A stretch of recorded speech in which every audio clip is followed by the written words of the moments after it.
வணக்கம் நேயர்களே, சிறப்பு விவாத நேர நிகழ்ச்சிக்கு உங்கள் அனைவரையும் அன்புடன் வரவேற்கிறோம்.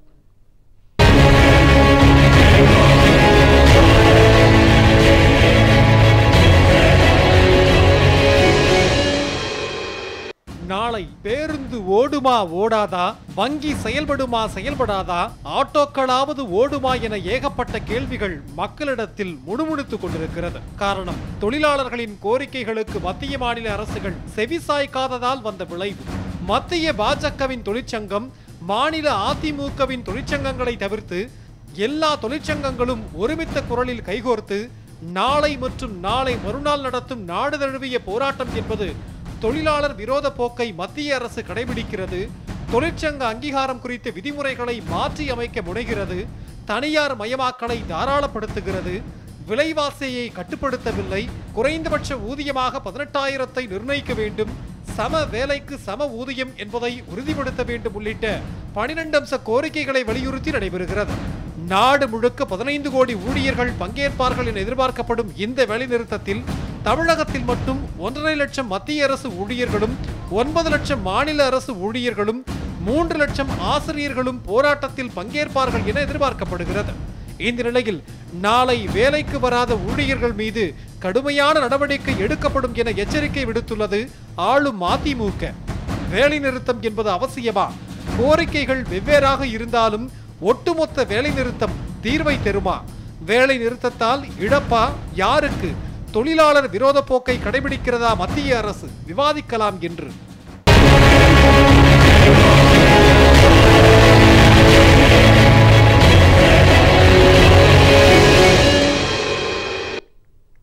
இன்றைக்கு நம்முடைய நிகழ்ச்சியிலே தோமுச பேரவையினுடைய பொதுச் செயலாளர் சண்முகம் அவர்கள் மற்றும் தாமஸ் பிராங்கோ அகில இந்திய வங்கி அதிகாரிகளுடைய கூட்டமைப்பில் இருந்து வருகின்றிருக்கிறார். துரைபாண்டியன் மத்திய அரசு ஊழியர்கள் மகா சம்மேளனத்தினுடைய மாநில பொதுச் செயலாளர் மற்றும் பம்மல் சீனிவாசன் சமூக ஆர்வலரும் பாஜக ஆதரவாளருமான பம்மல் சீனிவாசன் ஆகிய 4 பேரை வரவேற்று நாம் நிகழ்ச்சிக்குள் செல்லலாம். 4 என்னுடைய வணக்கம். நான் முதல்ல சண்முகம் சார் கேட்க விரும்புகிறேன். நாளைய வேலை நிறுத்தம் நாளை மறுநாளும் 2 நாளும் ஒரு மிகப்பெரிய வேலை நிறுத்தம் நடைபெற இருக்கிறது. என்னென்ன கோரிக்கைகள் எல்லாம் முன்வைக்கிறீங்க? விலைவாசியை கட்டுப்படுத்த வேண்டும், வேலை வாய்ப்பை புதியதாக உருவாக்க வேண்டும், இருக்கின்ற வேலை வாய்ப்புகளை பறிகொடுத்து விடக்கூடாது, பொதுத்துறை நிறுவனங்களை காப்பாற்ற வேண்டும், அதை விற்பனை செய்யக்கூடாது, அந்நிய நேரடி முதலீடுகளை எல்லா இடத்திலையும் கொண்டு வந்து புகுத்துவதை தவிர்க்க வேண்டும். அதேபோல் ஓய்வூதியம் என்பது 3000 ரூபாய் வழங்கப்பட வேண்டும், குறைந்தபட்ச ஊதியமாக 18,000 வழங்கப்பட வேண்டும், தொழிற்சங்கத்தை அமைப்பதற்கு உண்டான அந்த உரிமைகளை மறுக்கக்கூடாது, தொழிற்சங்க அங்கீகார சட்டங்கள் கொண்டு வர வேண்டும்.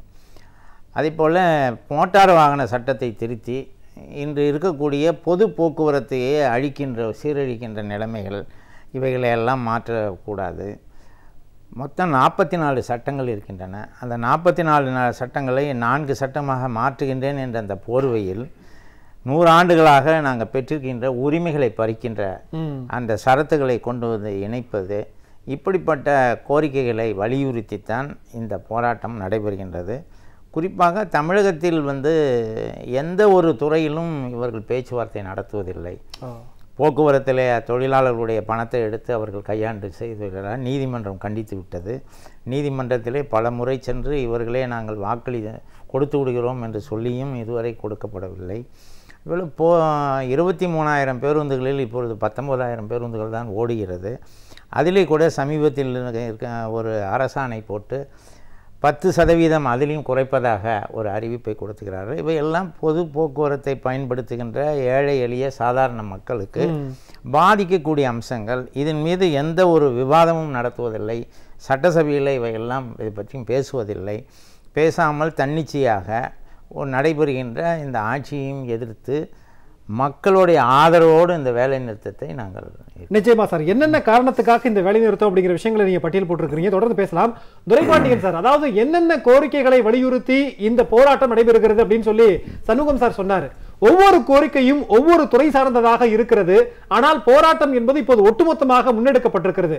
ஒவ்வொரு துறை சார்ந்த போராட்டம் அப்படின்னா தனித்தனியா நடத்தலாமே, ஏன் ஒட்டுமொத்தமா எல்லாரும் சேர்ந்து இப்படியான ஒரு போராட்டத்தை நாளைக்கும் நாளை மறுநாளும் முன்னெடுத்திருக்கிறீர்கள்? இல்லை, விலைவாசியை கட்டுப்படுத்தணுங்கிறது அது எல்லாருக்குமான பொது கோரிக்கை தான். சரி, அது யாரோ மத்திய அரசு ஊழியர்களுக்கு ஒரு விலை, மாநில அரசு ஊழியர்களுக்கு ஒரு விலை, அல்லது வங்கியில் வேலை செய்பவர்களுக்கு ஒரு விலை என்று ஏறுவதில்லை. அதனால் அது விலைவாசியை கட்டுப்படுத்து என்பது பொது கோரிக்கை. இப்போ நாடு முழுவதும் புதிய ஓய்வூதிய திட்டம் என்ற பெயரில் மத்திய அரசு ஊழியர்கள், மாநில அரசு ஊழியர்கள், அதே போல் வங்கியில் வேலை செய்கிறவர்கள், இன்சூரன்ஸ் துறையில் வேலை செய்கிறவர்களுக்கு புதிய ஓய்வூதிய திட்டம் என்று கொண்டு வந்திருக்கிறார்கள். அவர்கள் கொண்டு வருகிற பொழுது சொன்ன பெயர் நியூ பென்ஷன் ஸ்கீம், அதற்கு மறுபடியும் வைத்த பெயர் நேஷனல் பென்ஷன் ஸ்கீம். ஆனால் அது உண்மையில் நோ பென்ஷன் ஸ்கீம் என்று சொன்னால்தான் பொருத்தமாக இருக்கும். 30 வருஷம் 40 வருஷம் வேலையில் இருந்துட்டு ரிட்டையர் ஆனதுக்கு அப்புறம் அவர்கள் கையிலே காசு இல்லாமல் செய்கிற திட்டம் தான் புதிய ஓய்வூதிய திட்டம். இது எல்லோருக்குமே பொதுவான திட்டம் தான். எனவே இந்த புதிய ஓய்வூதிய திட்டத்தை திரும்ப பெற வேண்டும், பழைய ஓய்வூதிய திட்டத்துக்கு மாற வேண்டும் என்ற கோரிக்கை வைத்துதான் நாளைக்கு வேலை நிறுத்தம் நடைபெறுகிறது. அது மட்டுமல்ல, மத்திய அரசு ஊழியர்களுக்கென்று ஒரு சில பிரச்சனைகள் இருக்கிறது. குறிப்பாக சொல்ல வேண்டும் என்று சொன்னால், தமிழ்நாட்டில் இருக்கிற மத்திய அரசு அலுவலகங்களுக்கு வட இந்தியாவிலிருந்து வடகிழக்கு மாநிலங்களிலிருந்து ஊழியர்களை இங்கே கொண்டு வந்து கொட்டுகிறார்கள். அவர்களுக்கு இங்கிலீஷ் ஆங்கிலமும் தெரியவில்லை, தமிழும் தெரியவில்லை. வருமான வரித்துறையிலும் ஏஜிஎஸ் ஆபீஸிலும் பல்வேறு மத்திய அரசு அலுவலகங்களிலும் அங்கே இருக்கிற கோப்புகள் ஆங்கிலத்தில் இருக்கும் அல்லது தமிழில் இருக்கும்.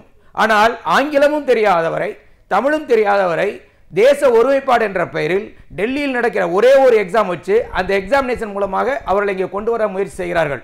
4 நாட்கள் முன்னால் பாராளுமன்றத்திலே திருச்சி சிவா அவர்களுடன் இந்த கோரிக்கை வைத்தார். 7 ரீஜனல் ரெக்ரூட்மெண்ட் இருக்கு, ஸ்டாஃப் செலெக்ஷன் கமிஷன்.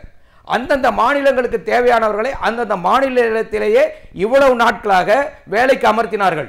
இப்படி இந்த அரசு வந்ததற்கு பிறகு எந்த விதமான அறிவிப்பு இல்லாமல் ஒரே ஒரு இடத்துல டெல்லி மூலமாக சென்ட்ரலைஸ்டு செலெக்ஷன் மூலமாக தமிழ்நாட்டுக்கு வட இந்தியாவை சேர்ந்தவர்களை அனுப்பி கொண்டிருக்கிறார்கள். இன்னைக்கு நீங்க பத்திரிகை படிச்சீங்கன்னா தமிழ்நாட்டில் மட்டும் பதிவு செய்து வேலை இல்லாதவர்கள் 1 கோடி பேர். 1 கோடி தமிழ் இளைஞர்கள் இருக்கிற பொழுது தேவையில்லாமல் பிரச்சனை உருவாக்கும் விதத்தில் மத்திய அரசாங்கம், குறிப்பாக மோடி அரசாங்கம், வடகிழக்கு மாநிலங்களிலிருந்து வட மாநிலங்களிலிருந்து வேலைக்கு ஆட்கள் எடுப்பதை தடுக்க வேண்டும் என்ற முக்கியமான கோரிக்கை நாங்கள் வைத்திருக்கிறோம். நிச்சயமா சார், அது நிறைய கோரிக்கைகள் வந்து பட்டியலிட்டுக்கிட்டே இருக்கிறீங்க நீங்க. ஆனா இந்த ஒவ்வொரு விஷயம், இந்த விலைவாசி அதிகமாக இருப்பதாக இருக்கட்டும், பொதுத்துறை நிறுவனங்களுக்கு எதிராக இந்த அரசாங்கம் செயல்படுகிறது அப்படிங்கிறதாக இருக்கட்டும், மத்திய பாஜக அரசு பொறுப்பேற்றதிலிருந்தே தொடர்ந்து இந்த குற்றச்சாட்டுகள்லாம் முன்வைக்கப்படுகிறது. ஆனால் வேலை நிறுத்தம் என்பது நாளைக்குன்னு ஏன் நிர்ணயிச்சிருக்கிறீங்க? நாளை மறுநாள் அப்படிங்கறத கேள்வி.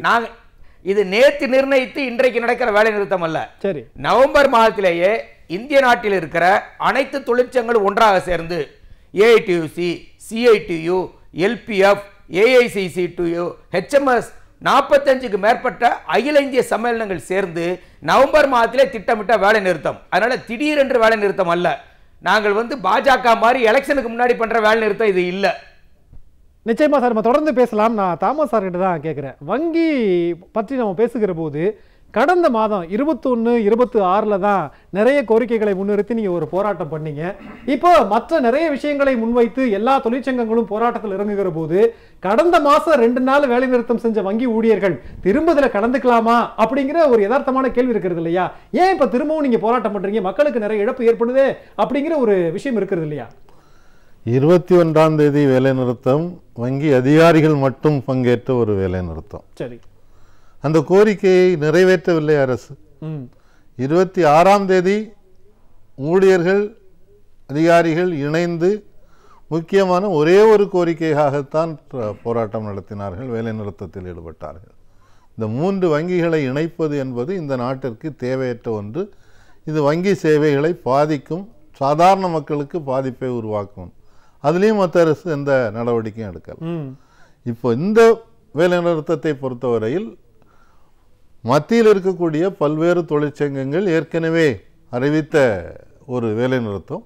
அதில் ஏற்கனவே துரைபாண்டியன் அவர்கள் சொன்ன மாதிரி பல்வேறு தொழிற்சங்கங்கள் கலந்து கொண்டிருக்கின்றன. அதில் வங்கி ஊழியர்கள் சங்கங்களும் இந்த முறை கலந்து கொள்ளுங்க. நிச்சயமா சார், அதாவது வங்கி நீங்க அதிகாரிகள் முதல்ல போராடினாங்க, இப்ப வங்கி ஊழியர்கள் நீங்க சொல்றீங்க, இருக்கட்டும். ஆனா ஆக மொத்தத்துல வங்கியும் போராட்டம் அப்படிங்கறதா மக்களுடைய பார்வைக்கு தெரியும். அப்போ உங்களுடைய கோரிக்கை அப்படிங்கிற போது நீங்க தனித்துவமா போராடும் போது அரசாங்கத்தினுடைய காதுக்கு போகுமா, இல்ல எல்லா தொழிற்சங்கங்களும் இணைந்து ஒரு 12 கோரிக்கைகளுக்காக நாங்க போராடுறோம் அப்படிங்கும் போது இந்த கோரிக்கைகள் வந்து அரசாங்கத்தினுடைய காதுக்கு நேரடியா போகும் நீங்க நினைக்கிறீங்களா? தனித்தனியாக போராடி அவங்களுடைய செவியை எட்டவில்லை என்றதுனால இப்போ இணைந்து போராட வேண்டிய கட்டாயத்துக்கு தள்ளப்பட்டிருக்கின்றோம். இதில் வைத்திருக்க கோரிக்கைகள் ஏற்கனவே ஐயா பட்டியலிட்டு சொன்னார்கள். இப்போ குறைந்தபட்ச ஊதியம் 18,000, அது வங்கித்துறையிலையும் கிடைக்கல. சரி, இந்த 18,000 என்பது எந்த அடிப்படையில்? 7வது ஊதிய கமிஷனுடைய ஒரு பரிந்துரை. அதில் அவங்க ஒரு ஆளுக்கு சாப்பிட்றதுக்கு எவ்வளவு தேவைப்படும், குடும்பத்துக்கு உடைக்கு எவ்வளவு தேவைப்படும், உணவுக்கு, தங்குமிடத்திற்கு, கல்விக்கு, இதை அடிப்படையாக வைத்து ஒரு பெரிய ஆய்வு செய்து அதன் அடிப்படையில் முடிவு செய்திருக்காங்க குறைந்தபட்ச ஊதியம் 18,000. இது இந்த நாட்டினுடைய எல்லா மக்களுக்கும் பொருந்தும் இல்லையா? அதை அமுல்படுத்தணுன்றது நம்ம கேட்குறோம். அதே மாதிரி விலைவாசி உயர்வு, தனியார் மயமாக்குதல். இன்றைக்கு வங்கிகளை தனியார் மயமாக்குதலுக்கு செய்வதற்கான முழு முயற்சி ரொம்ப வேகமாக நடந்து கொண்டிருக்கிறது. அப்போ அதுக்கு எதிராக குரல் கொடுத்தாக வேண்டியது இருக்குது. இன்றைக்கு இல்லை, இப்போ இந்த 3 பேங்கை ஒன்னா சேர்க்கிறாங்கிற விஷயங்களுக்காக நீங்க போராடினீங்க. இதுக்கு முன்னாடி ஸ்டேட் பேங்கையும் கூட அப்படித்தான் இணைக்கிற ஒரு விஷயங்கள் நடந்தது. அப்போ நீங்க எதிர்ப்பு தெரிவிச்சீங்களா இல்லைங்களா? அப்போ சில சங்கங்கள் எதிர்ப்பு தெரிவித்ததுனா சில சங்கங்கள் எதிர்ப்பு தெரிவிக்கல. ஆனா இப்போ நடைமுறையில பார்க்கிறோம், ஸ்டேட் வங்கியுடன் 5 வங்கிகளை இணைத்ததன் விளைவாக பலன் வந்திருக்கிறதா, பாதிப்புகள் வந்திருக்கிறதான்னு பார்க்கும்போது ஏராளமான பாதிப்புகள் வந்திருக்கின்றன. சர்வீஸ் சார்ஜ் கூடியிருக்கு, கஸ்டமர்ஸுக்கு சர்வீஸ் நல்லா இல்லைன்னு சொல்லி விட்டுட்டு வேற பேங்குக்கு போறாங்க. கிட்டத்தட்ட 1600 கிளைகள் மூடப்பட்டிருக்கிறது. ஒரு 6000 பேருக்கு விஆர்எஸ் கொடுத்து வீட்டுக்கு அனுப்பிட்டாங்க. புதுசா ஆள் எடுக்கல. இன்னும் 4000 கிளைகளை மூடுவதற்காக திட்டமிட்டு கொண்டிருக்கிறார். அதுல இருந்து பாடம் நீங்க கத்திருக்கிறீங்க, ஆனா அரசாங்கம் கத்துக்கல அப்படின்னு சொல்ல கமல் சீனிவாசன் சார் 3 பேரும் பேசும்போது என்ன காரணத்திற்காக இது போராட்டம், எங்களுடைய போராட்டம் நியாயமானது அப்படிங்கிற விஷயங்களை முன்வைக்கிறாங்க. நீங்க எப்படி பாக்குறீங்க? முதல்ல இந்த போராடுறவங்கலாம் யார் யார்? போராடுறவங்க பார்த்தீங்கன்னா அரசு ஊழியர்கள், அவர் ஐயா சொன்ன மாதிரி மாநில அரசு ஊழியர், மத்திய அரசு ஊழியர், வங்கி ஊழியர், அரசினுடைய சம்பளம் வாங்கக்கூடிய அரசு சார்பு ஊழியர்கள், அவங்க தான் நாளைக்கு இந்த ஸ்ட்ரைக்கை தொடங்குறாங்க. விவசாயிகளும் பங்கேற்கிறார். எந்த விவசாய பங்கேற்கிறாங்க எனக்கு தெரியல, தெரிஞ்சுக்கலாம். இங்க போராடுறவங்க யாருன்னா, சரி இன்னும் சுருக்கமாக மக்களுக்கு புரியணும் அப்படின்னா, நம்ம போகிறோம் இல்லையா, தாலுக்கா ஆஃபீஸ்க்கு போகிறோம், தாசில்தார் ஆஃபீஸ்க்கு போகிறோம் இல்லையா, ஒரு பர்த் சர்டிஃபிகேட் வாங்குறதுக்கோ இல்லை டெத் சர்டிஃபிகேட் வாங்குறதுக்கோ நம்ம போகிறோம் இல்லைங்களா, டிரைவிங் லைசன்ஸ் வாங்க போகிறோமே, பதிவு பண்ண போகிறோமே, அங்கே நேர்மையாக நியாயமாக கரெக்டாக உழைக்கக்கூடிய இவங்க நாளைக்கு இந்த வேலை நிறுத்தம் தொடங்குறாங்க. அவங்க தான் தொடங்குறாங்க இந்த வேலை நிறுத்தம் பண்ணுறவங்க. மக்களுடைய பார்வை என்னன்றதை நம்ம முதல்ல பார்க்கணும். சரி, இன்றைக்கு நாட்டு மக்கள் ஒரு நடைபாதை வியாபாரி இருக்காங்க, நம்ம கண்ணால் பார்க்குறோம், கஷ்டப்படுறாங்கன்றதை பார்க்குறோம். தனியார் நிறுவன ஊழியர்கள் இருக்காங்க, மற்றும் பல்வேறு துறைகள் இருக்கு. அரசு துறைன்றது ஒரு பார்ட், அவ்வளவுதான். இதை தவிர உழைக்கும் மக்கள் எல்லா துறைகள்லையும். சரிங்க, இவர்கள் இந்த நடைபாதை வியாபாரிகளுக்காகவோ தனியார் துறைக்காகவோ பெரிய தொழிற்சங்கங்கள் எதுவும் யாரும் இது வரைக்கும் கட்டமைக்கல. இந்த தொழிற்சங்கங்கள் பார்த்தீங்கன்னா, இந்த வங்கி ஊழியர் சங்கம்னு சொல்லக்கூடிய சங்கம் 2 பெரிய சங்கம், அதில் முக்கியமான சங்கம் பார்த்தீங்கன்னா 2மே இடதுசாரி அமைப்பை சார்ந்த அந்த சங்கங்கள். நீங்கள் வங்கி, இன்சூரன்ஸு, அரசு ஊழியர், ஏன்னா அவங்க தான் அந்த சந்தா தொகையான 500 ரூபா கொடுப்பாங்க, போனஸ் வாங்கும்போது ஒரு மிகப்பெரிய தொகை கொடுப்பாங்க. நீங்க சொல்றத பாத்தீங்கன்னா ஒரு நடைபாதை வியாபாரிகளுக்கு குரல் கொடுக்கலன்றீங்க. சரி, அவர்களை சார்ந்த ஊழியர்களுக்காக நீங்க தொழிற்சங்கங்கள் குரல் கொடுக்குறாங்கன்னு ஏத்துக்கிட்டு போலாமே. நம்ம நல்லா புரிஞ்சுக்கணும். இல்ல, அவங்களுக்கு ஏன் குரல் கொடுக்கறங்கறது போராடுறவங்க சார்ந்தவர்கள் நாளைக்கு இல்ல. நீங்க சொல்றது நான் பேசி முடிச்சிருக்கேன்னா, இந்த போராட்டத்தை நடத்துபவர்கள் யார் நடத்துறாங்க, ஸ்ட்ரைக் பண்றாங்க. சரி, வங்கி ஊழியர், அதாவது எப்படின்னா எந்த இடத்துலையும் நடைபாதை ஊழியர் ஸ்ட்ரைக் பண்ணுறாங்கன்னு யாரும் எனக்கு எந்த அவங்க கொடுத்த அறிக்கையிலையோ இல்லை பத்திரிகையிலையோ உங்கள் தொலைக்காட்சியிலையோ நான் பார்க்கல. சரி, தனியார் துறை நாளைக்கு ஸ்ட்ரைக் பண்ணுறாங்க நான் பார்க்கல. இது பண்ணுறவங்க யாருன்னா அரசு ஊழியர், அரசு சார்ந்த ஊழியர். ஆட்டோக்கள் நாளைக்கு ஓடாது சார், எனக்கு தெரிஞ்சது நான் சொல்றேன் சார். ஆட்டோக்கள் நாளைக்கு ஓடாதுன்னு ஆட்டோ தொழிற்சங்கத்தினர்லாம் அறிவிச்சிருக்காங்க, ஆட்டோ ஓட்டுநர்கள்லாம் சொல்லியிருக்காங்க. அவங்க யார், அரசாங்க ஊழியரா? நீங்க ஒரு நிமிஷம், நாளைக்கு ஆட்டோ ஓடுமா ஓடாது, நாளைக்கு ஆட்டோ ஓடலன்னு இல்ல, அவங்க அறிவிச்சிருக்கிறத நான் சொல்றேன். நாளைக்கு அதாவது அந்த ஆட்டோ துறையில உள்ள 2 பெரிய நிறுவனங்கள் ஆட்டோ நாளைக்கு ஓட்ட போகுது, ஆட்டோவில் தான் எல்லாம் போக போறாங்க. அந்த சப்ஜெக்ட் நான் வரல, புரியுதா உங்களுக்கு? ஆட்டோ நாளைக்கு ஓட போகுது, அந்த சப்ஜெக்ட் நான் வரல. இந்த தொழிற்சங்கங்கள் நடத்தக்கூடிய இந்த போராட்டத்தை முக்கியமாக தூக்கி பிடிக்கக்கூடிய 2 பேர் எடுத்துப்போம். வங்கி ஊழியர் சங்கம் எடுத்துப்போம். சாதாரண மக்கள் ஒரு வங்கியில் அக்கௌண்ட் ஓப்பன் பண்ண போனால் இவங்க என்னென்ன அலுவல் பண்ணாங்கன்னு நம்ம எல்லாருக்குமே தெரியும். பேங்க் அக்கௌண்ட் ஓப்பன் பண்ணுறதுக்கே 70 வருஷம் ஆச்சு நம்ம நாட்டில். 70 ஆண்டுகள் அக்கௌண்ட் ஓப்பன் பண்ண முடியாமல் ஒரு சராசரி குப்பனும் சுப்பனும் போய் அக்கௌண்ட் ஓப்பன் பண்ணுறதுக்கு 70 ஆண்டு ஆன நாடு நம்முடைய நாடு. புரியுதா உங்களுக்கு? இதை நம்ம முதல்ல நினைவில் கொள்ளணும். போய் இது கையெழுத்து வாங்கிட்டு வாங்க, அக்கௌண்ட் யாருக்கு போய் கையெழுத்து வாங்கிட்டு வாங்க அப்படின்னு சொன்னது யார்? ஒரு டோக்கன் வாங்கிட்டு அரை மணி நேரம் நிற்க வச்சது யார்? நம்மளை வித்ட்ராயல் பண்றதுக்கு போயிட்டு ஒரு டோக்கன் இல்ல அதே நம்ம தனியா அதுக்காக அதிகாரம் எல்லாத்தையும் பேசிதான் ஆகணும். நான் வந்துறேன் சார். எல்லாத்தையும் பேசிதான் ஆகணும். எல்லாத்தையும் நடைமுறை என்பது ஒன்று இருக்கிறது, அதை பின்பற்றுகிற ஒரு ஊழியர் அவங்க. நான் கேக்குற தனியார் வங்கி சனிக்கிழமை 7 மணி மட்டும் இருக்கு. ஏன் இருக்கு? நம்ம இது அரசாங்கத்தை ஊழியர்களை பார்த்து கேள்வி இல்லங்க. தனியார் வங்கி நீங்க ஒரு செக் உங்ககிட்ட கொடுக்குறோம், செக் நீங்க பணம் வாங்கணும், உங்க தனிப்பட்ட முறையில் சரவணனுக்கு ஏதோ ஒரு தொகை யாரை கொடுக்குறாங்க. நீங்க ஒரு அரசுடைமையாக்கப்பட்ட வங்கிக்கு போனீங்கன்னா எத்தனை மணி மட்டும் உங்களால வாங்க முடியும்? நிச்சயமா நான் வரேன். 3 மணிக்கு மேல உங்களால வாங்க முடியும். 8 மணி நேர வேலை என்பது நியாயமா? 8 மணி நேர வேலையை தாண்டி தனியார் வங்கி ஊழியர்கள் வேலை செய்யறாங்கங்கறது சொல்லுவது நியாயமா? ஷிஃப்ட் சிஸ்டம் வச்சிருக்காங்க. அவங்களும் ஒன்றும் 16 மணி நேரம் வேலை வாங்கல. அங்கேயும் ஷிஃப்ட் சிஸ்டம் வச்சிருக்காங்க. தனியார் வங்கியிலயோ இல்ல பன்னாட்டு வங்கியிலயோ 16 மணி நேரம் கிடையாது. இதை விட இன்னும் சொல்ல போனால் தனியார் வங்கியில சம்பளம் கம்மி, இவங்களோட சம்பளம் கம்மி. நான் நிறைய கம்பேரிசன்லாம் கொடுக்க முடியும். அப்ப இல்ல அப்ப நீங்க என்னன்னா சம்பளத்தை கம்மி பண்ணணும்னு சொல்ல வரல. அதிகமாக சம்பளம் வாங்கக்கூடிய சொகுசாக வாழக்கூடியவங்க ஸ்ட்ரைக் பண்றாங்களே தவிர உழைக்கும் மக்கள் ஸ்ட்ரைக் பண்ணலன்றதான் என்னுடைய குற்றச்சாட்டு. நிச்சயமா நான் சார் கிட்ட வந்துடுறேன் சார். நான் வந்துடுறேன். தனியாருக்கு என்னைக்காவது நீங்க குரல் கொடுத்துருக்கீங்களா? இல்ல அப்படின்னு கேட்குறாரு. இப்போ அது அவருடைய பார்வையில் இருக்கக்கூடிய தவிர நாங்கள் கீழே கட்டிட தொழிலாளர்லேருந்து விவசாய தொழிலாளர்கள்லேருந்து எல்லா விதமான அமைப்பு சாரா தொழிலாளர்கள் அனைவரின் சார்பாக நீங்கள் சொன்னது மாதிரி ஆட்டோ வேனு எல்லாம், அதாவது இப்போ ஆட்டோ டிரைவர் இருக்கான்னா ஆட்டோ டிரைவருக்கு இந்த மோட்டார் வாகன சட்ட திருத்தத்தால் பாதிப்பு இருக்குது. அவனுக்கு டிரைவிங் லைசன்ஸ் வச்சுருக்கவங்களுக்கு கஷ்டம் இருக்குது, ரினியூவல் பண்ணுறதுல கஷ்டம் இருக்குது. எல்லா கஷ்டத்தையும் உணர்ந்து எல்லாரும், இன்னும் சொல்லப்போனால் சாலை ஓரத்தில் இருக்கக்கூடிய மெக்கானிக் இருக்கான அவனுக்கு இந்த சட்ட திருத்தத்தினால என்ன வருதுன்னா, நீ லிமிடெட் கம்பெனியில் தான் போய் கார்பரேட் கம்பெனியில் தான் பண்ணிக்கணும்னு இந்த சட்டத்தில் வருது, நீ அந்த கம்பெனி வச்சுக்க கூடாதுங்கிறான்.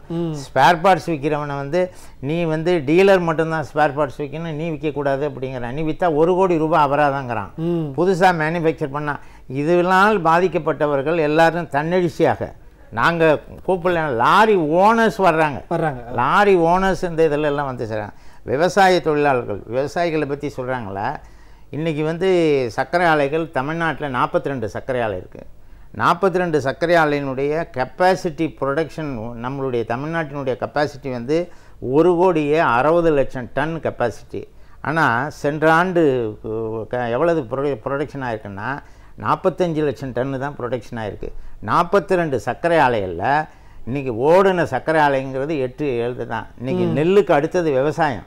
விவசாயத்தில் இருக்கக்கூடிய விவசாயிகள் கரும்பை கொடுத்துட்டு 1250 கோடி ரூபாய் பாக்கி இருக்குது. பாக்கியை கொடுக்காம இப்போ சொகுசாக வாழ்கிறவங்களால தான் சர்க்கரை ஆலை நிற்கிதா? சொகுசாக இருக்கிறவங்களால தான், வேலை செய்யாதவங்களால தான் சர்க்கரை ஆலை நின்றுக்கிட்டு இருக்கா? இல்லை விவசாயிகளுக்கு பணம் கொடுக்க வேண்டாம்னு சொகுசாக வாழ்கிறவங்க சொன்னாங்களா? இது யார் செஞ்சது? இதை இந்த அரசு என்ன பண்ணிக்கிட்டு இருக்காங்க? கூப்பிட்டு பேசணுமா இல்லையா? அந்த காலத்துல எல்லாம் இதுக்கெல்லாம் ஒரு முத்தரப்பு குழுன்னு ஒன்று இருக்கும். முதலாளியை கூப்பிடுவாங்க, எல்லாரையும் கூப்பிடுவாங்க, கூப்பிட்டு வச்சு பேசுவாங்க. அப்படி பேசுகிற தன்மையே இல்லையே. இன்றைக்கி அவன் கரும்பு தூக்கிட்டு எங்கே போய் டெல்லி வரலையும் கோமணத்தை கட்டிக்கிட்டு விவசாயி போகிறானே, அதெல்லாம் இவங்க பார்த்துக்க மாட்டாங்கன்னு நினைக்கிறேன். நிச்சயமாக அப்படிப்பட்ட ஒரு நிலை அடித்தட்டில் இருக்கு. இன்றைக்கி அனைத்து தரப்பு உழைக்கின்ற மக்களும் இதை எதிர்த்து போராட வேண்டிய நிர்பந்தம் வந்ததுக்கு காரணம் மத்திய மாநில அரசுகள் தான். அந்த மத்திய மாநில அரசுகள் முறையாக அவர்களை அழைத்து பேசி முறையான நியாயத்தை அவர்கள் கொடுக்காத, நீதிமன்றம் சொல்லி கூட கொடுக்காத ஒரு கேவலமான நிலை. நீங்கள் பார்த்தீங்கன்னா ஒரு சர்க்கரை ஆலையில் விவசாயிகள்கிட்ட ஜாமீன் கையெழுத்து வாங்குறான். ஜாமீன் கையெழுத்து வாங்கி 350 கோடி ரூபாய் அவன் கடனை தீர்த்துட்டு இன்றைக்கி அந்த விவசாயிகளுக்கு நோட்டீஸ் கொடுக்குறான். அந்த அளவுக்கு ஏமாற்று வேலைகள் நடந்திருக்கு அப்படிங்கிறத இந்த அரசாங்கம் பார்த்துக்கிட்டு இருக்குது. அப்படிங்கும்போது இப்போ அரசு ஊழியர்களை பற்றி சொன்னாங்க. அரசு ஊழியர்கள் இவர் சொல்கிறது மாதிரி தாலுகா ஆஃபீஸ், எந்த தாலுகா ஆஃபீஸில் ஸ்டாஃப் இருக்காங்க? ரிட்டையர்டு பர்சன்ஸ் தான் வச்சுக்கிட்டு வேலை. எந்த தாலுகா ஆஃபீஸில் ஸ்டாஃப் இருக்காங்க? நீங்கள் வச்சுக்கிட்டு இருக்கிறதெல்லாம் கான்ட்ராக்ட் ஆளுங்களை தான் வச்சுக்கிட்டு இருக்கீங்க, ஒப்பந்தத்தில் தான் வச்சுக்கிட்டு வேலை வாங்குறீங்க. அப்போ ஒப்பந்தத்தில் அவனுக்கு 3000 ரூபா சம்பளம் கொடுக்குறீங்க, 4000 ரூபா தாசில்தார் சம்பளம். அவன் கிம்பளம் வாங்குறான். ஒழுங்கான ஆளை வச்சுக்கிட்டு நீங்கள் ஒழுங்காக வேலையான சம்பளம் கொடுத்தா நான் என்ன சொல்கிறேன், எங்கேயும் டிசிப்ளின் மெயின்டைன் பண்ணுங்கிறதுக்கு சட்டத்தில் இடம் இருக்குது, ரூல் ஆஃப் லா இருக்குது. தப்பு செஞ்சாங்கன்னா தப்பு செஞ்சவங்க மேலே நடவடிக்கை எடுத்துக்கிட்டு தான் இருக்கிறாங்க. இன்றைக்கி தினசரி பார்க்குறீங்கல்ல, அரசு ஊழியர்கள் லஞ்சம் வாங்கினாங்க பண்ணாங்கன்னு அதை செஞ்சுக்கிட்டு தானே இருக்கிறாங்க. தவறுகள் நடக்குங்கிறதுக்காக போலீஸ்காரவங்க தப்பு பண்ணுறாங்க, அப்போ போலீஸை வேண்டாமா? ஹாஸ்பிட்டலில் தப்பு பண்ணுறாங்க, அப்போ ஹாஸ்பிட்டலில் வேண்டாமா? நான் கேட்குறேன், இப்படி வந்து இன்றைக்கி நெடுஞ்சாலைத்துறையில் தப்பு நடக்குது, அப்போ நெடுஞ்சாலைத்துறையே வேண்டாமா? அப்போ ரோட்டில் போகலாமா?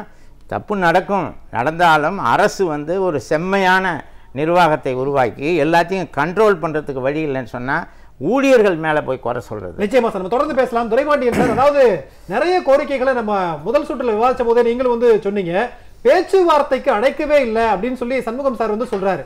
மத்திய தொழிற்சங்கங்கள் தான் இந்த போராட்டத்தை முதல்ல வந்து முன்னெடுக்கிறீங்க, அதற்கு பிறகு எல்லாருமே ஆதரவு தெரிவிக்கிறாங்க.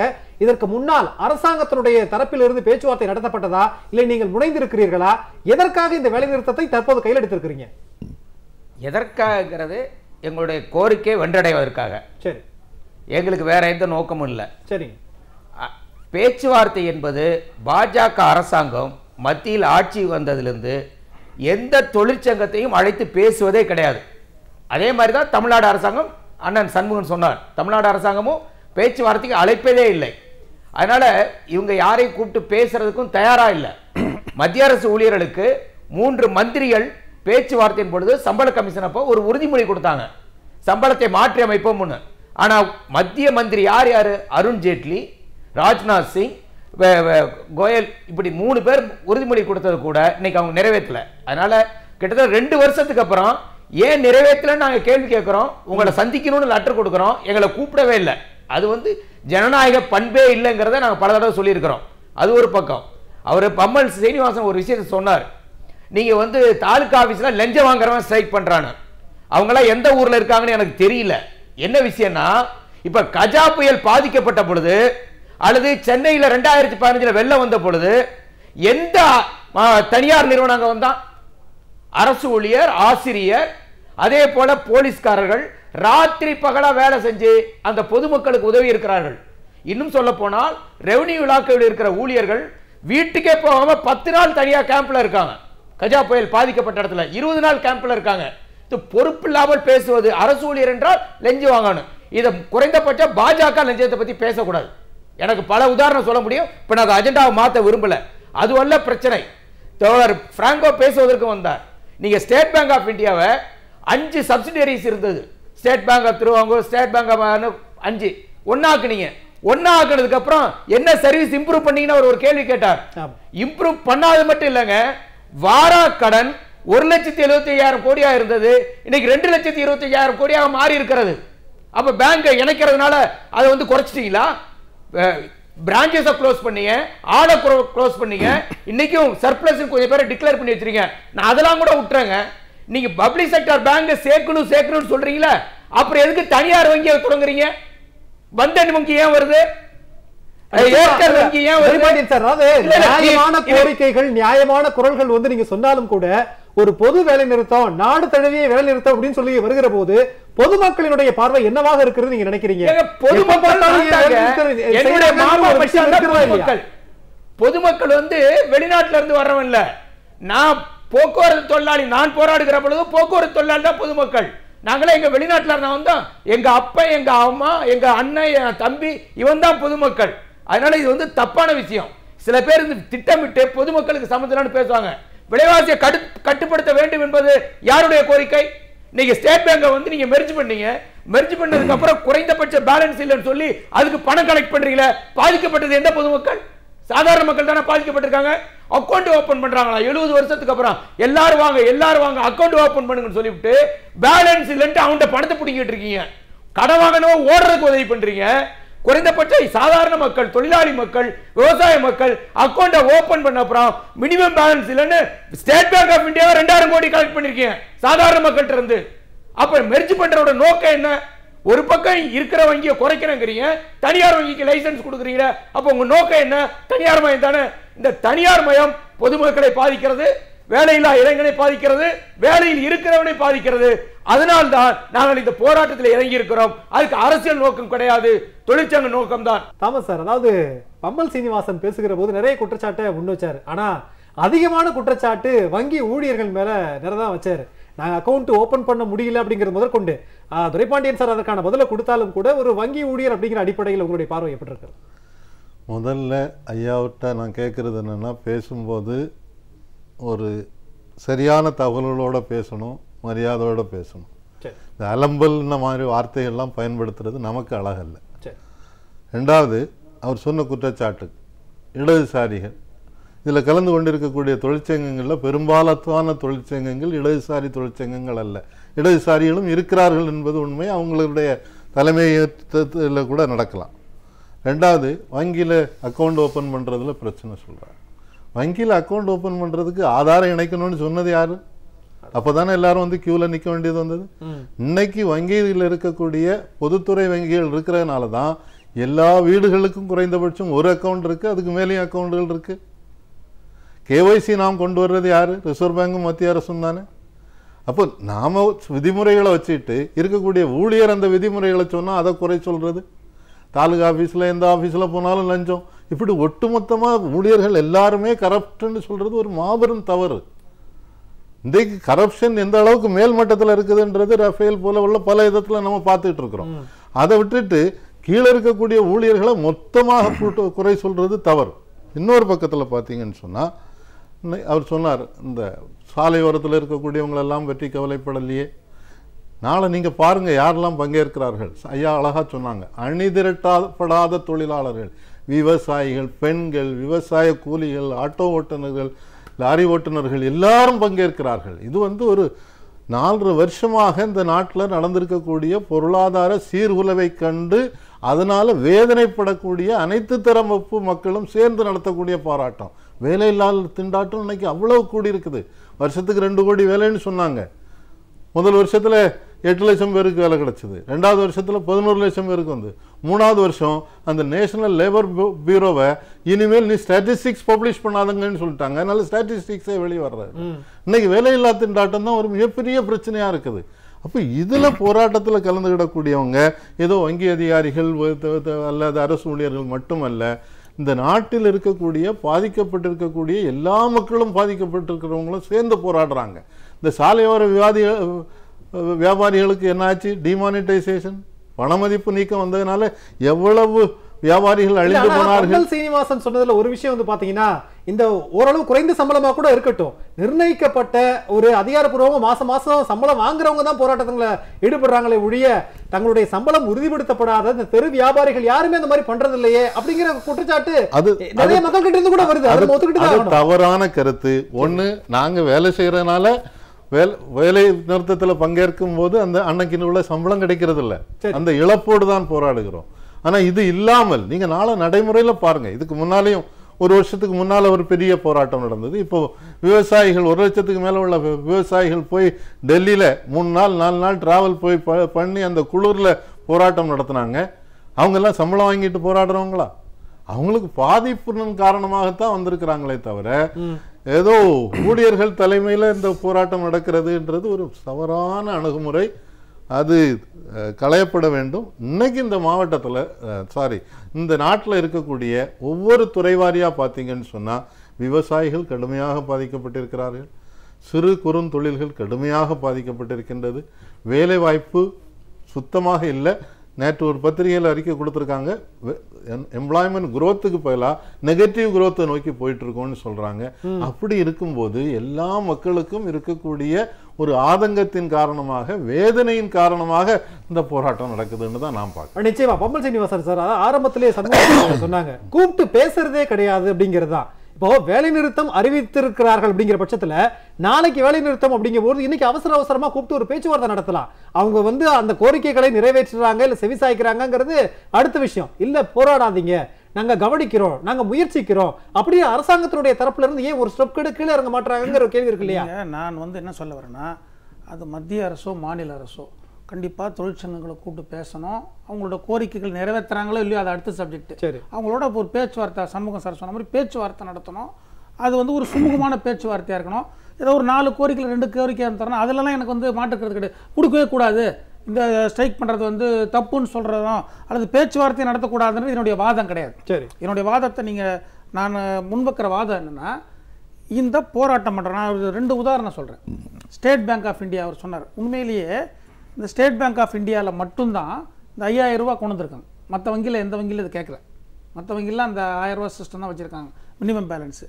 இந்த ஸ்டேட் பேங்க் ஆஃப் இந்தியாவில் 5000 ரூபா வைக்கக்கூடாது மினிமம் பேலன்ஸு, அதுக்கு வங்கி ஊழியர் சங்கம் போராடுறோம் அப்படின்னு சொன்னால் இப்போ ஒரு பேட்ச் மாதிரி போட்டுக்கிட்டு 5000 ரூபாயை நாங்கள் எதிர்க்கிறோம் வங்கி ஊழியர் சங்கம்னு சொன்னால் மக்கள் கண்டிப்பாக ஆதரிப்பாங்க.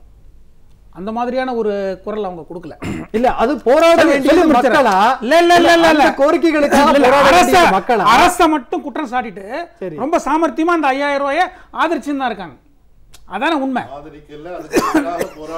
நான் சொல்லி முடிச்சிடறேன் சார், நான் சொல்லி முடிச்சிடறேன். ரெண்டாவது, நான் நிறைய குற்றச்சாட்டு டைம் இல்லை எனக்கு. சென்ட்ரல் பேங்க் ஆஃப் இந்தியான்னு ஒரு பேங்க் இருக்கு. நான் பேங்க் பேரை சொல்றேன், இது யாராவது கேட்குறவங்க எல்லாம் நோட் பண்ணிக்கோங்க. ஏடிஎம் பாதி நாள் அந்த பேங்கோட ஏடிஎம் வேலை செய்யாது. சென்ட்ரல் பேங்க் ஆஃப் இந்தியா அந்த பேங்க்குடைய ஏடிஎம் பாதி நாள் எப்போ போனாலும் அந்த ஏடிஎம் வேலை செய்யாது. நீங்கள் வேற ஏடிஎம் போனீங்கன்னா கூட 10 நாள் 8 நாள் வேலை செய்யும். ஆனால் 10 நாள் 5 நாள் ரூபாய் இருக்கும். ஆனால் 10 நாளில் குறைஞ்ச மாதம் பாதி நாள் வேலை செய்யாத ஏடிஎம் அந்த சென்ட்ரல் பேங்க் ஆஃப் இந்தியா. நான் போய் ஒருத்தர்கிட்ட புகார் கூட பண்ணேன், என்னங்க இந்த ஏடிஎம் எல்லா பேங்க்லையும் பார்த்து இந்த பேங்க்ல பாதி நாள் ஏடிஎம் வேலை செய்ய. நிச்சயமா சார் நம்ம பேசலாம். நம்ம ஏற்கனவே பேசிட்டு இருந்தபோது நீங்க ஆரம்பத்தில் தான் சொன்னீங்க, பொதுமக்கள் யாரும் போராடுறது இல்ல, அரசாங்க ஊழியர்கள் தான் போராடுறாங்க, மாத சம்பளம் வாங்குறவங்க தான் போராடுறாங்க நீங்க சொல்றீங்க. யதார்த்தம் தான். ஆனா அவர்களுக்குள்ள ஒரு தொழிற்சங்கம் இருக்கிறது, ஒருங்கிணைக்கிறது ஈஸி. ஒரு போராட்டம்னா 4 பேர் வந்து நிப்பாங்க. பொதுமக்கள்ங்கிற போது யாரை போய் கேட்பது, யார் சேர்ந்து போராடுவதுங்கிற ஒரு கேள்வி இருக்கு இல்லையா? அந்த சங்கங்களை உருவாக்குனது யார்? நம்ம என்ன தான் சொன்னாலும் சரிங்க, 2 போராட்டங்கள்ங்க. மாநில அரசு சார்ந்த விஷயங்கள் போராட்டம் நடக்கும்போது இப்போ சண்முகம் இருக்காரு, தோமுசா தலைமையில் ஒரு போராட்டம் நடக்கும். அந்த போராட்டங்கள் தமிழ்நாட்டில் ஒரு பெரிய ஒரு தாக்கத்தை உருவாக்கும். ஆனால் இந்த அகில இந்திய போராட்டம் நடக்கும்போது பார்த்தீங்கன்னா எனக்கு தெரிஞ்சு போராட்டம் கட்சியில் புஷ்னு போய்டும் நாளைக்கு. இது இப்படி தான் நான் பார்த்துருக்கேன். இல்லை, அப்போ நீங்கள் வந்து மத்திய தொழிற்சங்கங்களை குற்றம் சாட்டுறீங்களா? இல்லை, இது இந்த இடது நான் திரும்பவும் சொல்கிறேன், இடதுசாரின்னு சொல்லக்கூடிய இவங்க தான் வலிமையான அந்த தொழிற்சங்கம் தான் இதை லீட் பண்ணுறது. இது திமுகவோ இல்ல மற்ற கட்சிகளோ இது வந்து பெரிய அளவுல அகில இந்திய அளவுல இல்ல, முதல்ல முன்னெடுக்கிறது அவங்க தான். இவர்கள் எல்லாம் தானாக இவங்க வந்து அதுல இணையறாங்களே தவிர இதை லீட் பண்றது பாத்தீங்கன்னா 2 முக்கியமான அந்த இடதுசாரி கட்சிகள் தான் அவங்க பண்றாங்க. இவங்க தான் அதை லீட் பண்றது. இவங்க இந்த பண்ணக்கூடியவர்கள் அந்த வங்கி தொழிலாளர்களை ஒருங்கிணைப்பது போல, அல்லது அரசு ஊழியர்களை ஒருங்கிணைப்பது போல, அல்லது இன்சூரன்ஸ் ஊழியர்களை ஒருங்கிணைப்பது போல மக்களை ஒருங்கிணைக்கிற விரும்பலன்றதை விட அதுல சந்தா வராது. இல்ல, மக்களை ஒருங்கிணைப்பது சந்தா கிடைக்காதுங்க. மக்களை ஒருங்கிணைப்பது சந்தா கிடைக்காதுங்க. சந்தா கிடைக்காது. நீங்க ரொம்ப சிம்பிளுங்க. இது ஒரு குட்டி ஒரு முதலாளித்துவம் மாதிரி தான் இருக்கே தவிர இந்த போராட்டம், நான் திரும்ப சொல்றேன், வங்கி, இன்சூரன்ஸ், மத்திய அரசில் உள்ள சில அலுவலகங்கள் தவிர மற்ற இடங்களில் இந்த தொழிற்சங்கங்கள் கிடையவே கிடையாது. இல்ல, அப்ப தொழிற்சங்கங்களுடைய விஷயங்களை நீங்க வந்து கேள்விக்குள்ளாக்குறீங்க. ஆமா, கிடையாது. நான் பகிரங்கமா குற்றச்சாட்டுறேன். இந்த குற்றச்சாட்டு பகிரங்கமான குற்றச்சாட்டு தான். இல்ல, ஒழுக்க மறைத்து நான் பேசவே இல்லை. நான் அவர் சொல்றதில்ல, நான் மறுத்து பேசுறது. இந்தியாவில் மொத்தம் வந்து அங்கீகரிக்கப்பட்ட தொழிற்சங்கங்கள் 12 தொழிற்சங்கம் இருக்கு. 12 தொழிற்சங்கத்தில் முதல்ல இருக்கிறது இது பிஎம்எஸ் இருக்கு, 2வது வந்து ஐஎன்டிசி இருக்கு, 3வது ஹெச்எம்எஸ் இருக்கு, 4வது ஏஐடிசி இருக்கு, 5வது சிஐடி இருக்குது. ஆக முன்னாடி இருக்கக்கூடிய 4 சங்கங்கள் எந்த சங்கங்களும் வந்து இடதுசாரிகளை சார்ந்தவர்கள் அல்ல. இப்போ நாங்கள் இருக்கோம், சேவான்னு ஒரு அமைப்பு இருக்குது, என்எஃப்டின்னு அமைப்பு இருக்குது. இப்போ இதை தவிர இப்படி இருக்கும்போது இடதுசாரிகள் மட்டும் இதை கொண்டு போன இந்த ஒருங்கிணைப்பு குழுவினுடைய தலைவராக இருக்கிறவரே ஐஎன்டிசியினுடைய தலைவராக இருக்கிற சஞ்சீவ் ரெட்டி தான் தலைவராக இருந்து இதை கொண்டு போகிறாரு. சஞ்சீவ் ரெட்டிக்கு இருக்கக்கூடிய ரெஸ்பான்சிபிள் வந்து அவர் காங்கிரஸில் ஒரு எம்பியாக இருந்தவர், காங்கிரஸில் ஆந்திராவில் அவர் அமைச்சராக இருந்தவர், அவர் எல்லாவற்றையும் பார்த்தவர், லேபர் மினிஸ்டராக இருந்தவர். அப்போ அவர் அப்படிப்பட்டவர்களுடைய தலைமையில் தான் இதெல்லாம் வந்து லீட் பண்ணி கொண்டு போகிறோம். இப்போ இந்த கோரிக்கைகள் 12 அம்ச கோரிக்கைகளில் அந்த பிஎம்எஸ் சங்கத்துக்கும் மாறுபாடுகள் கிடையாது. போராட்ட வடிவில் தான் அவங்க மாறுபாடுறாங்களே தவிர அவங்களும் இந்த அரசு செய்கிறது தவறுன்னு தான் சொல்கிறாங்க. நீங்கள் ஒன்று சொன்னீங்க, எல்லோரும் ஏன் சேர்ந்து ஒன்றா பண்ணுறீங்க. நாங்கள் ஒன்றா பண்ணலை. ஒரு உதாரணம் என்னன்னு கேட்டிங்கன்னா, அவரவர்கள் அவரவருடைய கோரிக்கைக்காக தனித்தனியாக போராடுகிறார்கள். ஆனால் ஒரே நாளில் தானே போராட இல்லை, தனித்தனியாக போராடுகிறார்கள். தனித்தனியாக போராடி அந்த போராட்டங்கள் எல்லாம் ஒன்றிணைக்க வேண்டிய ஒரு அவசியம் மத்திய தொழிற்சங்கங்களுக்கு ஏற்படுது. இந்த 12 அம்ச கோரிக்கைகளை தயார் பண்ணும் பொழுது இந்த வங்கி இருக்குது, மற்றபடி விவசாயிகள் இருக்காங்க, கட்டிட தொழிலாளர் இருக்காங்க, எல்லா தொழிலாளிகளுடைய கோரிக்கைகளையும் ஒருங்கிணைக்க வேண்டிய ஒரு அவசியம் மத்திய தொழிற்சங்கங்களுக்கு ஏற்படுது. இப்போ எங்கள்கிட்ட வந்து 19 லட்சம் பேர் உறுப்பினர் இருக்காங்க. என்கிட்ட இருக்கக்கூடியது ஆர்கனைஸ்டு லேபர்னு எடுத்துக்கிட்டிங்கன்னா 4 லட்சம் பேர் தான். பாக்கி 15 லட்சம் பேர் விவசாய தொழிலாளிகள், கைத்தறி நெசவாளர், கட்டிட தொழிலாளர்கள் தான் எங்கள்கிட்ட இருக்காங்க. இதுமாரி தான் கோடிக்கணக்கான உறுப்பினர்கள் எங்கள்கிட்டையும் இருக்காங்க. அவங்க இப்போ இவங்கள்ட்ட வாங்குறது 10 ரூபா சந்தை வாங்குறோம்னா அவங்கள்ட்ட 4 அணா சந்தை வாங்குகிறோம். சரி, சந்தை வாங்காமல் யாரையும் இல்லை, எல்லாரும் இருக்காங்க. பட் அந்த போராட்ட வடிவங்களில் பார்க்கும்போது வெளியில் பார்க்குறதுக்கு அரசு ஊழியர்கள் போராடுகிறார்கள், போக்குவரத்து ஊழியர்கள் போராடுகிறார்கள், வங்கி ஊழியர்கள் போராடுகிறார்கள் கொண்டு வராங்களே தவிர இந்த போராட்டத்துக்கு பக்கபலமாக ஒரு உதாரணத்துக்கு நான் சொல்கிறேன். ஒரு 2 ஆண்டுகளுக்கு முன்னாடி ஒரு போராட்டம் நடந்தது. நான் பாண்டி பஜாரில் போயிட்டு இருக்கும்போது ஒரு பூக்காரமாக பூ விற்றுக்கிட்டு இருக்கு. அப்போ ஒருத்தர் கேட்குறாரு, இந்த பக்கம் பஸ்ஸு போகலையம்மா என்னான்னு கேட்குறான். அட ஏங்க நீங்கள் கேட்குறீங்க, அவன் காசை எடுத்து இவன் அரசாங்கம் நடத்துகிறான், அவன் எத்தனை நாளைக்கு தான் வண்டி ஓட்டுவான்? அதாவது ஒரு பூக்காரம்மாளுக்கு தெரியக்கூடிய அளவுக்கு தொழிலாளிகளுடைய கோரிக்கைகள் அந்த அளவுக்கு போய் சொல்றது உண்மையான ஒரு விஷயம். அதாவது எல்லா போராட்டங்களும் நடக்கும் போது மக்கள் கிட்ட ஒரு கோபம் வரும். ஆனா கடந்த முறை போக்குவரத்து தொழிலாளர்கள் போராடிய போது மக்கள் வந்து சப்போர்ட் பண்ணாங்க. அது நேரடியாக அந்த மாதிரி. அப்புறம் இன்னொன்று சொன்னாங்க, அரசாங்கம் பொதுத்துறை நிறுவனங்கள், ஜவஹர்லால் நேரு வந்து பொதுத்துறை நிறுவனங்களை பற்றி பக்ரானங்கள் டேமை ஓப்பன் பண்ணிட்டு அவர் சொன்னது, பொதுத்துறை நிறுவனங்கள் என்பது நான் வணங்கும் கோயில், அதில் உழைப்பவர்கள் அத்தனை பேரும் நான் வணங்குகின்ற கடவுள்கள்னு சொன்னார். அவர் ஒன்றும் சாதாரண ஒரு சமதர்மவாதி, அவர் ஒரு சாதாரண ஆள் கிடையாது. அவர் வாயால் சொன்னதை அப்படிப்பட்ட அந்த பொதுத்துறை நிறுவனங்கள் என்று ஒன்று இல்லை என்று சொன்னால் இந்த நாடு வந்து வீணாக போயிருக்கும். ஒன்று சொல்கிறேன், அமெரிக்காவில் வந்து இந்த பண மதிப்பு பிரச்சனையில் வந்தப்போ அமெரிக்காவே திவாலாச்சு. ஆனால் உலகத்திலேயே வந்து ஸ்டடியாக நின்ன ஒரே ஒரு அமைப்புகள் எதுன்னு சொன்னால் இந்தியா தான் நின்றுது. அதுக்கு காரணம் என்னன்னு கேட்டிங்கன்னா, அவனே எழுதுனான், இந்தியாவினுடைய பொதுத்துறை நிறுவனங்களுடைய திறமை, வங்கிகளுடைய சீரான நடவடிக்கைகள், இவர்களுடைய நடவடிக்கைகளினால்தான் அன்று இந்தியா வந்து பொருளாதார ரீதியாக சீரழியாமல் காப்பாற்றப்பட்டதுங்கிறது ஒன்று. இங்கே நல்லா பார்த்துருப்பீங்க, இப்போ கஜா புயல் வந்தது, எத்தனை இபி அவன் கவர்மெண்ட் சர்வன்ட் தானே, அவன் போய் அங்கே போய் பகல் மக்கள் தூக்கி அவனை தூக்கி வச்சுக்கிட்டு கொண்டாடுறான். ஆனால் இவங்க என்ன சொல்கிறாங்க, இபிக்காரன் ஃபீஸ் போட வந்தானே 10 ரூபா வாங்குறான் அப்படிங்கிறாங்க. நீ இபியில் இன்றைக்கி வந்து 60,000 பேர் ஷார்ட்டேஜ் இருக்குது. 60,000 பேர் ஷார்ட்டேஜையும் கான்ட்ராக்டில் வச்சு அவனுக்கு 3 ரூபா 5 ரூபா அப்படின்னு நீ சம்பளம் கொடுத்துக்கிட்டு இருந்தால் அவன் ஃபீஸ் போட வரும்போது காசு வாங்காமல் என்ன பண்ணுவான்? இதெல்லாம் வந்து லஞ்சத்துக்கு வழிவகுக்கிறது என்னன்னா சீர்படுத்துறது. குறைந்தபட்ச ஊதியமாக ஒரு 18,000 நிர்ணயிக்க வேண்டும், எல்லாத்தையும் நிரந்தர தன்மை வேணும், இதெல்லாம் வேணும்னு சொல்றோம் அப்படின்னு சொன்னா முதல்ல சீர்படுத்துங்க, சீர்படுத்தின ஒரு பாட்டு தண்டனை கொடுங்க. சந்தாங்கிறது மட்டும்தான் முக்கியமான ஒரு குறிக்கோளா நோக்கி அவங்க செயல்பட்டு இருக்காங்க அப்படிங்கிற ஒரு விஷயம். ரெண்டாவது, அந்த 12 கோரிக்கைகள்ல பிரதானமான கோரிக்கையாக உங்களுடைய கோரிக்கை என்னவாக இருக்கிறது அப்படிங்கிறதுக்கு நீங்க பதில் சொல்லலாம். முதல்ல இந்த சந்தா வாங்கிறதுக்காக தான் தொழிற்சங்கம் வச்சுருக்காங்கன்னு சொன்னால் பம்மல் சீனிவாசன் முதல்ல என்ன பண்ணணும்னா பிஎம்எஸ்ஸை கலைக்க சொல்லணும்.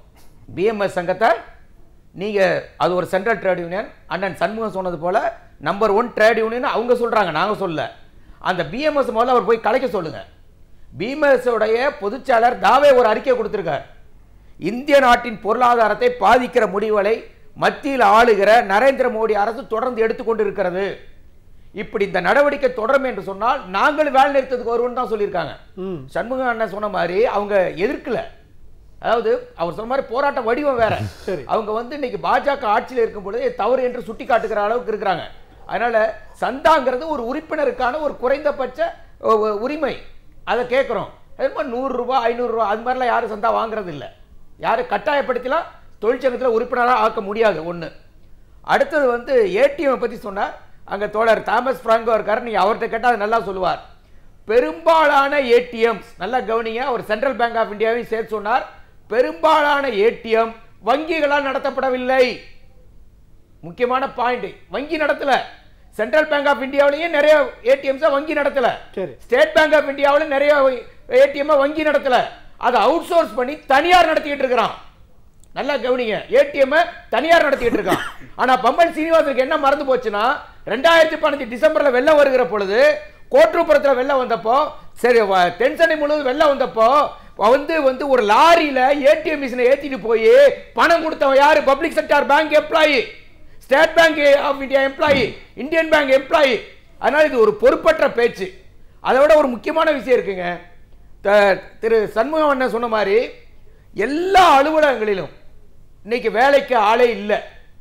உதாரணமா வருமான வரியில 75,000 பேரை வேலை செய்யணும், 30,000 பேர் கூட இல்ல, 40,000 பேர் தேவையா இருக்கு.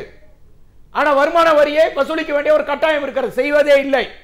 அதே மாதிரி எல்லா இலக்காவிலும் ரயில்வேல மட்டுமே கிட்டத்தட்ட 2 லட்சம் வேகன்சி இருக்கு, காலி பணியிடங்கள் இருக்கு. அதுக்கு நீங்க ரெக்ரூட் பண்ணணும்னு கேட்கிறோம். இது யாருடைய டிமாண்ட்? இந்த நாட்டு இளைஞனுடைய கோரிக்கை. இந்த இளைஞர் யாருக்கு புள்ள? அப்பா அம்மாவுக்கு தானே புள்ள. இந்த நாட்டு விவசாயியோட மகன் தானே, இந்த நாட்டு தொழிலாளியோட மகன் தானே. அதனால இது தொழிலாளிகளுடைய கோரிக்கை, விவசாயிகளின் கோரிக்கை உள்ளடக்கிய ஒரு போராட்டம் தான்.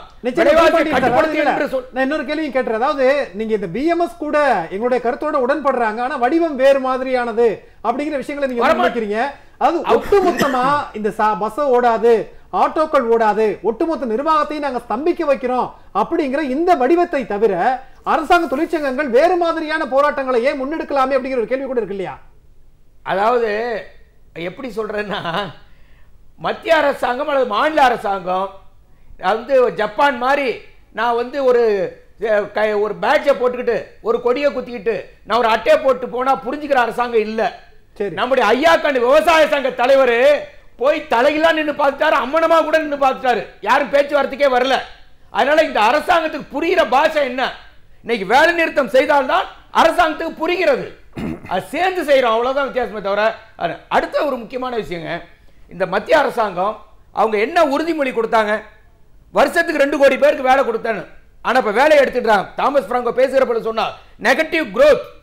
அடுத்தது என்ன? பணமதிப்பு நீக்க நடவடிக்கை. இவங்க வந்து நடைபாதை வியாபாரியை பத்தி பேசுறாங்க. நடைபாதை வியாபாரி தான் பாதிக்கப்பட்டவன் பணமதிப்பு நீக்க நடவடிக்கைனால. நடைபாதை வியாபாரி தான் ஜிஎஸ்டினால பாதிக்கப்பட்டவன். நடைபாதை வியாபாரி தான் இன்னைக்கு தெருவில் நிக்கிறவன். திருப்பூர்ல பஸ் ஸ்டாண்ட்ல போய் இறங்கி நின்று பாத்தீங்கன்னா ஒரு கடை கூட இல்லைங்க. 15,000 கடை. நூல் வாங்குவான், அன்னைக்கே வித்துருவான், பனியன் போடுவான், அன்னைக்கே வித்துருவான். இந்த சிறு தொழிலை பூரா ஒழிச்சிட்டீங்க. நீங்களே 15 லட்சம் தொழிற்சாலை மூடுவதற்கு காரணமாக இருக்கிறீர்கள். நீங்களே திட்டமிட்டு 1.5 கோடி வேலைகளை பறித்திருக்கிறீர்கள். ஆனா மாறா என்ன சொன்னீங்க? 2 கோடி பேருக்கு வேலை கொடுப்பேன்னு சொன்னீங்க. அப்ப இந்த பிரச்சனை யாருடைய பிரச்சனை?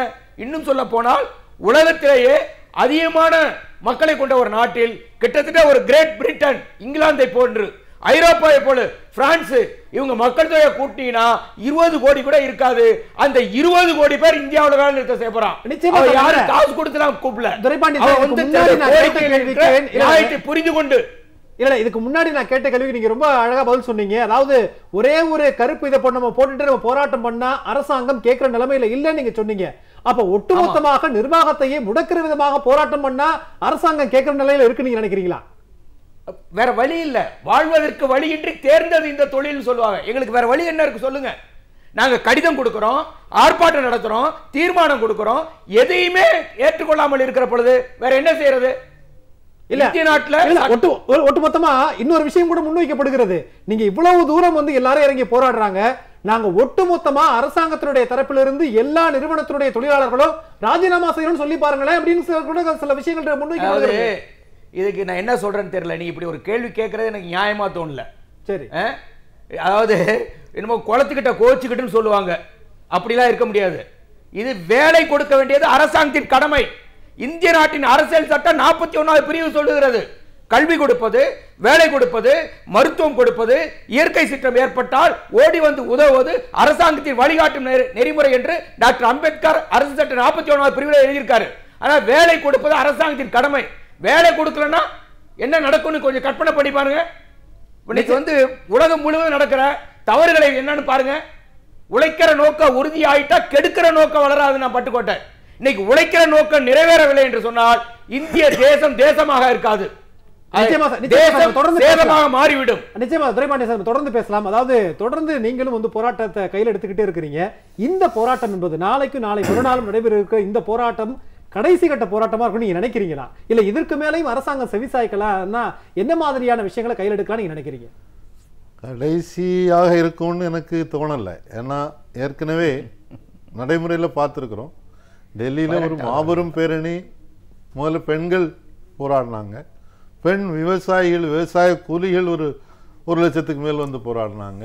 அப்புறம் விவசாயிகள் போராட்டம், தொழிலாளர்கள் போராட்டம், இன்னைக்கு கூட பென்ஷன் வாங்கக்கூடிய வங்கியில் பென்ஷன் வாங்கிட்டு இருக்கிறவங்கள ஒரு 50,000 பேர் கலந்துகிட்ட போராட்டம் நடந்தது. இந்த போராட்டத்தெல்லாம் பற்றி அவங்க கவலைப்படுற மாதிரி தெரியல. இது என்ன நிலைமைக்கு போயிடும்னு நான் பயப்படுகிறேன்னு சொன்னா, பிரான்ஸ்ல நடக்கிற மாதிரி போராட்டங்களாக வடிவங்கள் மாறக்கூடிய சூழ்நிலைக்கு தள்ளப்பட்டு கொண்டிருக்கிறார்கள் மக்கள்னு நான் கவலையோட. இப்ப அரசாங்கம் நிறைவடையக்கூடிய இந்த அரசாங்கத்தினுடைய அந்த பதவி வந்து நிறைவடையக்கூடிய ஒரு சூழல் இருக்கிறது. அப்போ அதிகபட்சமா 12 அம்ச கோரிக்கைகள் முக்கியமானதா இருந்தாலும் அதுல ஒரு 5-6 நிறைவேற்றுறோம் அப்படின்னு சொல்லி இந்த அரசாங்கம் இறங்கி வரும்னு நம்பலாமா?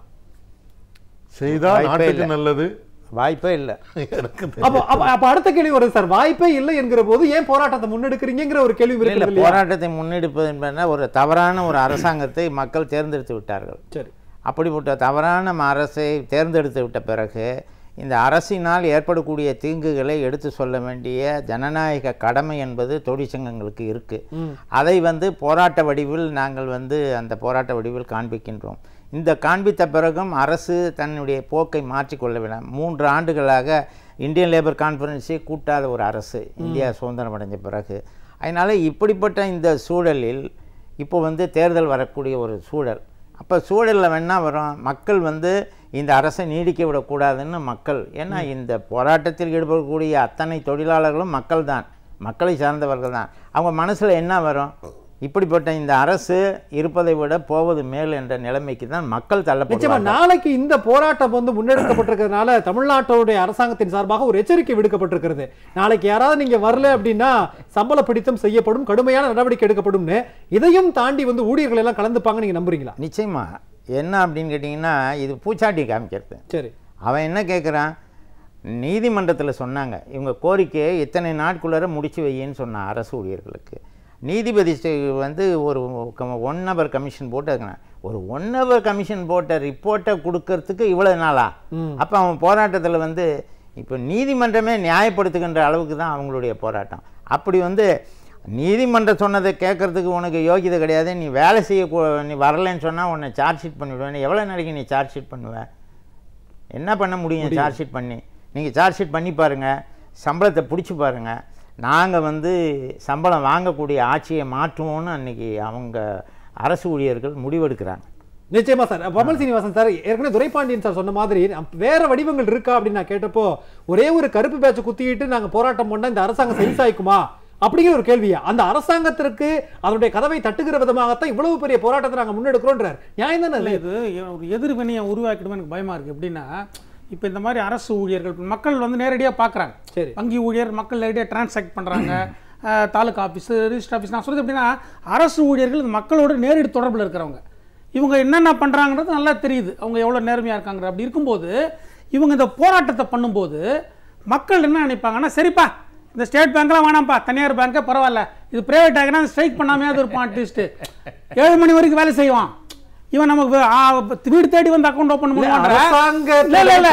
வங்கின்னா நாளைக்கு போய் கேள்வி இந்த மனநிலை மக்களை இவங்க உருவாக்கிடுவாங்களோ எனக்கு பயமா இருக்கு.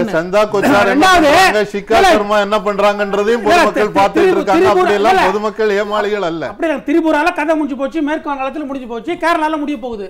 அப்படி இருக்கும்போது மக்கள் இந்த கதையை வாரான மக்கள் முடிய போகுது. கதை முடிஞ்சிடும். மே மாசத்துல கதை முடிய போகுது. அப்படி இருக்கும்போது இந்த போராட்டங்கள் தனியார் தான் பெஸ்ட் அப்படின்ற நிலைமை மக்களை தள்ளி விடுமோன்னு மக்களுக்கு ஒரு உணர்வு ஏற்படாது. அதாவது நான் சொல்றது என்னன்னா, இந்த போராட்டங்களால் பாதிக்கப்படுற பொறுத்து மக்கள் தான், பொதுமக்கள் தான். நீங்க போராட்டத்தால அவர் சொன்னா நாங்க தான் மக்கள், கரெக்ட், நம்முடைய குடும்பம் தான் பாதிக்கப்பட போகுது. நம்முடைய குடும்பம் தான் பஸ்ல போக முடியாம ஒருவேளை பஸ் ஸ்ட்ரைக் நடந்ததுன்னா, நான் சொல்றது ஆட்டோ ஓடாம இருந்தா, அப்படி இருக்கும்போது இது வரைக்கும் நீங்க நம்பல, நாளைக்கு பஸ் ஓடும் ஆட்டோ ஓடும் நீங்க நம்புறீங்க. இந்த அகில இந்திய இது வரைக்கும் அகில இந்திய வேலை நிறுத்தத்துல மாநில கட்சிகள் தீவிரமா இருந்தா எனக்கு தெரியல. ஆனா இந்த முறை தெரியல. அகில இந்திய வேலை நிறுத்தத்துல மாநில கட்சிகள் முழுமையா ஈடுபட்டதா நான் எனக்கு தெரிஞ்சேன். இதுல ஒண்ணு சொல்றேன்னு, அரசியல் கலக்காமல் தொழிலாளர்கள், உழைப்பவர்கள் மற்றும் உழைப்பினுடைய அந்த பிரதிநிதிகளாக இருக்கக்கூடிய நடத்துகின்ற போராட்டம். அவர் சொல்கிறது மாதிரி இதில் யாரையும் அரசியல் சார்ந்தவர்களை அழைச்சி நீங்கள் அரசியல் பண்ணுங்கன்னு நாங்கள் கூப்பிடல. யாரும் நாங்கள் இப்போ அரசியலுடைய ஆதரவு வேணும்னு நாங்கள் யாரையும் கேட்கல. காங்கிரஸை கூப்பிட்டு எங்களுக்கு ஆதரவு வேணும்னு கேட்கல, இடதுசாரியை கூப்பிட்டு எங்களுக்கு ஆதரவு வேணும்னு நாங்கள் யாரையும் கேட்கல. நாங்கள் நடத்துறது வந்து உழைக்கின்ற மக்களுக்காக நாங்கள் நடத்துகிறோம், உழைக்கின்ற பிரிவுக்காக நாங்கள் நடத்துகிறோம். தார்மீக ரீதியாக இந்த கோரிக்கைகளில் நியாயம் இருக்கின்றது என்பதை உணர்ந்து அந்தந்த அரசியல் கட்சிகள் சப்போர்ட் பண்ணுறதுங்க வரலாம், நிச்சயமா அப்படித்தான் வரலாமே தவிர இது அரசியல் நிச்சயமாக 100% எழுதி வைத்து கொள்ளலாம். எந்த ஒரு பொதுத்துறை நிறுவனங்களும் எந்த அரசு நிறுவனங்களும் இல்லாமல் இந்த ஆட்சியை இந்த அரசை நடத்த முடியாது என்பது மக்கள் உணர்ந்திருக்காங்க. கண்டிப்பா. துரைபாண்டியன் சார், ரொம்ப சுருக்கமா சொல்லிடுங்க, நேரம் இல்ல.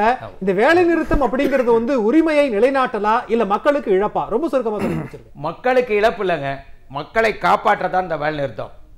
காந்தியடிகள் இந்த வேலை நிறுத்தத்தை ஆதரிச்சவர், பல இடங்கள்ல அவரே போய் திருப்பூர் குமரன் இருந்திருந்தா என்ன செய்வாரோ, பகத்சிங் இருந்திருந்தால் என்ன செய்வாரோ அதை இந்திய நாட்டு தொழிற்சங்கங்கள் செய்து கொண்டிருக்கிறது. விலைவாசியை கட்டுப்படுத்த வேண்டும், வேலையில்லா திண்டாட்டத்துக்கு முடிவு வர வேண்டும், பணமதிப்பு நீக்க நடவடிக்கையால் ஜிஎஸ்டியால் பாதிக்கப்பட்ட மக்களுக்கு நிவாரணம் வேண்டும் என்பதற்காகத்தான் போராட்டமே தவிர ஒரு குறிப்பிட்ட அரசியல் நோக்கம் இல்லை. ஆனால் மாறாக முன்னாள் reserve bank of India governor சொன்னதுதான், இவங்க டீ வித்தாரா என்னாரு எனக்கு தெரியாது, இந்த நிலைமை நீடிச்சுன்னா நாட்டே வித்துட்டு போயிடுவார்னு சொன்னாங்க. ஸோ அப்படிப்பட்ட ஒரு பாதிப்பு இந்திய நாட்டு மக்கள் சந்தித்து கொண்டிருக்கிறார்கள். அதனால மக்கள் வேறு, தொழிற்சங்கம் வேற இல்லை. தொழிற்சங்கம் வேலை செய்கிறோம் வேறு, அடுத்த விவசாயி வேற இல்லை. விவசாயியும் போராடுறான், நாங்களும் போராடுறோம். நாளைக்கு ரயில் மறியல், போக்குவரத்து மறியல் என்று சொல்லி விவசாய தொழிலாளர்களும் செய்ய இருக்கிறார்கள். எனவே கிட்டத்தட்ட 17 கோடி பேர் இந்த வேலை நிறுத்தத்திலே கலந்து கொள்கிறார்கள். இந்தியா முழுவதும் இந்த வேலை நிறுத்தம் வெற்றிகரமாக நடைபெற இருக்கிறது. நிச்சயமா சார், நாளைக்கு எந்த அளவிற்கு ஒட்டுமொத்தமாக அரசாங்க நிர்வாகம் முடங்கும் அப்படிங்கிறத பார்க்கலாம். அரசாங்கத்தினுடைய எல்லா துறைகளும் முடங்குனுச்சு அப்படின்னா அது வரக்கூடிய அந்த நாடாளுமன்றத்தினுடைய தேர்தலுடைய பிரதிபலிப்பாக கூட நம்ம எடுத்துக்கலாம் அப்படின்னு நினைக்கிறேன். 4 பேரும் உங்களுடைய கருத்துக்களை முன் வச்சுக்க ரொம்ப அருமையா. 4 பேருக்கும் என்னுடைய நன்றிகள். நேர்களை மீண்டும் ஒரு நிகழ்ச்சியில் சந்திக்கலாம். நன்றி, வணக்கம்.